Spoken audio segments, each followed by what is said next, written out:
दूध दराच्या मुद्द्यावर शरद पवार मैदानात. शरद पवार बुधवारी मुंबईत दूध उत्पादकांची घेणार बैठक. बैठकीनंतर राज्य सरकारला निवेदन देणार. मुंबई काँग्रेसमध्ये वर्षा गायकवाड यांच्या विरोधात खलबत सुरू. मुंबईतील 16 काँग्रेस नेत्यांचं खरगेंना पत्र. पक्षाच्या संघटनात्मक बाडीकडे दुर्लक्ष होत असल्याचा गायकवाड यांच्यावर आरोप. विधानसभेला भाजप 155 जागा लढण्याच्या तयारीत, तर शिवसेनेला 60 ते 65 आणि अजित पवारांच्या राष्ट्रवादीला 50 ते 55 जागा मिळण्याची शक्यता. राज्यात 2 दिवसात मंत्रिमंडळ विस्तार होण्याची शक्यता. मुख्यमंत्री एकनाथ शिंदे रात्री दिल्लीत जाऊन आल्यानंतर चर्चांना उधाण. काही लोकांना सकाळीच भोंगा वाजतो. मुख्यमंत्री एकनाथ शिंदेंची राऊतांवर अप्रत्यक्ष टीका, तर मुख्यमंत्र्यांच्या टीकेला प्रत्युत्तर देताना संजय राऊतांची जीभ घसरली. तेलंगणाच्या धर्तीवर राज्यातही शेतकऱ्यांना कर्जमाफी द्या. राष्ट्रवादी एसपीचे नेते अनिल देशमुख यांची मागणी. भुजबळांना राज्यात दंगली घडवायच्या आहेत. मनोज रांगेंचा छगन भुजबळांवर मोठा आरोप. पुण्यातील अल्पवयीन मुलांच्या ड्रग्ज प्रकरणात 8 जणांविरोधात गुन्हा दाखल, तर 3 पोलिसांचंही निलंबन. ड्रग्ज प्रकरणी शिंदे फडणवीसांचा पोलीस आयुक्तांना फोन. आरोपींवर कडक कारवाई करण्याच्या सूचना. पुण्यात विधानसभेसाठीचा महाविकास आघाडीचा जागांचा फॉर्म्युला ठरला. 8 पैकी राष्ट्रवादी काँग्रेस एसपी पक्ष 3, काँग्रेस 3 तर शिवसेना युबीटी 2 जागा लढणार. सूत्रांची माहिती. राज्य सरकारचं दूध उत्पादकांकडे दुर्लक्ष. महाराष्ट्रामध्ये मिळतो देशातील सर्वात कमी दर. इतर राज्यांच्या तुलनेत महाराष्ट्रात 5 ते 9 रुपयांनी दूध दर कमी. राज्यात अनेक जिल्ह्यांमध्ये पावसाची दमदार हजेरी. राज्यात पुढील 8 दिवस मोसमी पावसाचे, तर मुंबईसह कोकणात पावसाचा ऑरेंज अलर्ट.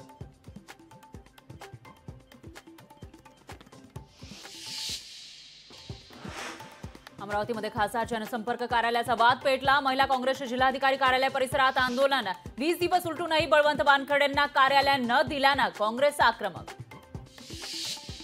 संभाजीनगर महापालिकेसमोर काँग्रेसचं आंदोलन. पालिका प्रशासनाविरोधात जोरदार घोषणाबाजी. शहराच्या पाणी प्रश्नावरून शहर काँग्रेस आक्रमक. मुंबई विमानतळावर प्रवाशांचा संताप. एअर इंडियाच्या विमानाला वारंवार उशीर होत असल्यानं संताप.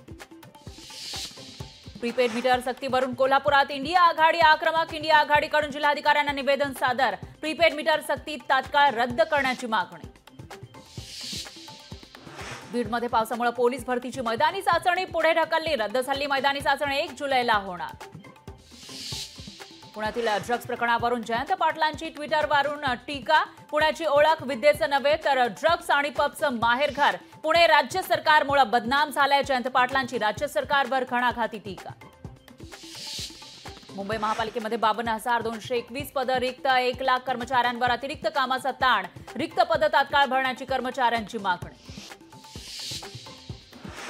नीट परीक्षेतील घोटाळ्याचं लातूर कनेक्शन समोर. धाराशिवच्या शिक्षकाचा दिल्लीच्या 1 जणाविरोधात गुन्हा दाखल. माजी केंद्रीय मंत्री सूर्यकांत पाटील राष्ट्रवादी एसपीच्या बातेवर. सूर्यकांत पाटील राष्ट्रवादी एसपीमध्ये प्रवेश करण्याची शक्यता. छत्रपती संभाजीनगर जिल्ह्यातील 22 लाख रेशन लाभार्थ्यांची केवायसी केली नसल्यानं रेशन बंद होण्याची शक्यता. 30 जूनपर्यंत केवायसी करण्याची अंतिम तारीख. जगप्रसिद्ध वेरूळच्या कैलास लेणीमध्ये पूजेला बंदी असतानाही केली जात होती पूजा. भजनाचा आवाज ऐकू आल्यानं सर्व प्रकार उघडकीस. भजन करणाऱ्यांवर कारवाई करा. अभ्यासकांची मागणी. हेडफोनमुळे संभाजीनगर शहरामध्ये महिन्याला शेकडो जणांची श्रवणशक्ती होतीये कमी. सतत हेडफोन ब्लूटूथ वापरामुळे बहिरेपण वाढत असल्याची माहिती. नाफेडनं शेतकऱ्यांचे 15 कोटी रुपये थकवले. 150 कांदा उत्पादक शेतकरी आणि कंपन्या आर्थिक अडचणीत. शेतकऱ्यांसाठीची तारणहार यंत्रणाच बनली गैरसोयीची.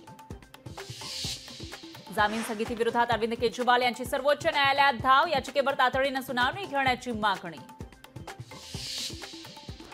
गौतम अदानी यांना त्यांच्या विविध कंपन्यांकडून एका वर्षामध्ये 9.26 कोटी रुपयांची वेतन. देशातील इतर उद्योगपतींच्या तुलनेत अदानींचं वेतन कमी. इंदापुरात शेतकरी दूध व्यवसाय बंद करण्याच्या मानसिकतेत. दुधाला दर मिळत नसल्यानं शेतकरी मेटाकुटीला. राज्यात पुढील 8 दिवस मान्सूनचा जोर वाढणार. 4 दिवस मुंबईसह कोकण किनारपट्टीला पावसाचा ऑरेंज अलर्ट. लोकशाही मराठी ऐका, पहा, जागरूक रहा.